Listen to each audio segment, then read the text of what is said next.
Salut à tous, c'est Pierre, j'espère que vous allez bien. Bayern Real vient juste de se terminer, franchement j'ai passé un bon moment, j'avais hâte de voir ce match. Parlons un petit peu de ce qui s'est passé. Alors, le Bayern est bien rentré dans son match, et après 3 occasions, la première chose que je me dis, c'est que s'ils marquent pas rapidement, ils vont se faire sanctionner. Pourquoi? Bah parce que c'est tout le temps comme ça avec le Real Madrid. Tout le temps. Leroy Sané, il a plusieurs occasions, dont une, c'est la première là, où Harry Kane, il met la passe entre les deux joueurs parfaitement là, dans l'intervalle. Et il y a Thomas Müller qui est tout seul dans l'axe, et il est devant le défenseur, je crois que c'est Rudiger. S'il lui glisse, c'est sûr qu'il est le premier sur le ballon. Il doit clairement faire la passe dans l'axe. Il la fait pas, et finalement, après toutes ces occasions qu'ils ont ratées, finalement c'est Toni Kroos qui va débloquer tout ça. Voilà, j'en parlais récemment à un collègue de pourquoi le marquage individuel s'était dépassé et qu'il fallait défendre en zone. On a c'est Kim Min-jae. Il va chercher Vinicius qui avait décroché. Et voilà, tu vois, si t'es clairement sur du marquage individuel, bah en fait ça laisse un gros trou derrière de faire ça, de suivre le joueur comme ça. Mais parce que c'est ce qu'il a fait. Enfin, il joue pas en marquage individuel, le Bayern. Mais là, en sortant comme ça, en allant essayer d'aller chercher Vinicius, il a laissé un gros trou. Là, Kim, là, il doit jamais aller chercher Vinicius. Il doit attendre qu'il a le ballon pour aller le défendre. Comme dans n'importe quel marquage de zone. C'est la base. Donc une fois que Vinicius aurait touché le ballon, la défense se resserre. Kim Min-jae peut aller le contester. Et derrière, ça se resserre. Et du coup, il se relaie pour aller le défendre. Si jamais il se fait dribbler, s'il va à gauche, c'est celui qui va à gauche. C'est le latéral droit.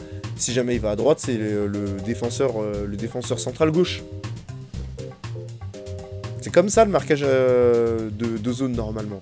Mais non. Résultat, Vinicius ajuste Neuer.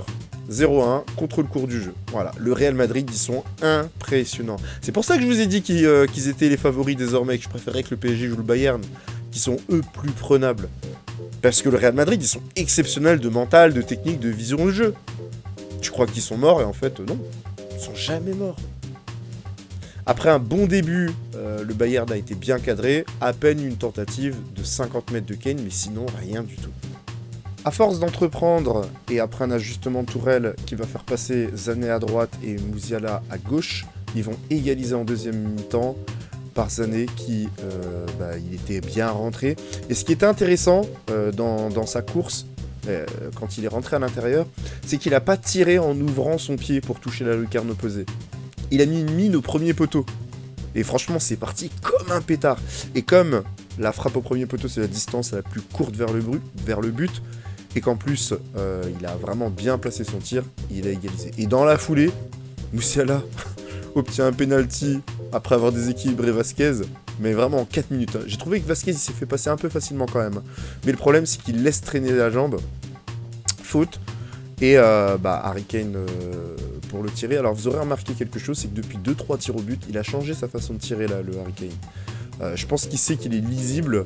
Et que c'est pour ça qu'il a modifié tout ça avant de commencer à rater des pénaltys. Pour continuer à être imprévisible. Donc il a ajouté un petit saut, un peu à la Jorginho et tout ça, vous connaissez. Pour que le gardien parte. Il a mis de l'autre côté, 2-1. Franchement, c'est incroyable ces matchs qu'on voit. Hein, avec des buts, du jeu, des exploits, des retournements. En 5 minutes, le Bayern a renversé la vapeur. Et encore, hein, moi à ce moment-là du match, je me dis que tout est possible, hein, vu les matchs qu'on a maintenant.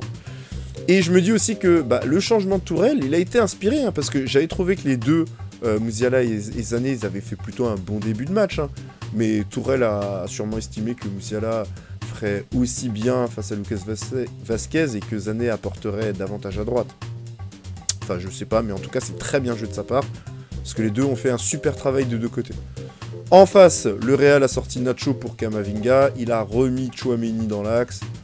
Rodrigo, Vinicius sont plutôt bien tenus par le Bayern, qui en plus se passe d'Alphonso Davies. Alors ça, c'est quelque chose qui m'a surpris, hein, parce que c'est un peu la carte Walker, comme je pourrais dire, que le Bayern aurait pu utiliser contre les deux flèches que sont Vinicius et Rodrigo. Mais non, il a mis Mazraoui à gauche, qui n'est pas un latéral de métier, et qui a fait aussi un très bon match. Donc ça aussi, c'est vraiment bien joué de sa part. Mais encore une fois, alors qu'on pensait que le Real était éteint, mais c'est pas possible.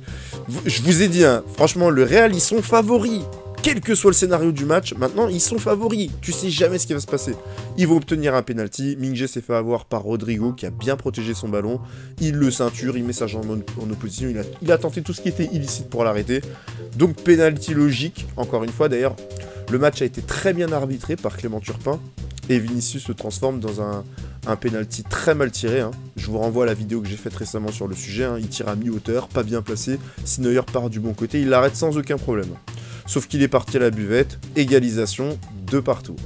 Le match va se terminer sur ce score-là. J'ai déjà hâte d'être à la semaine prochaine. Parce qu'encore une fois, on s'est régalé. Encore une fois, comme je dis bien souvent, à quand la Super League?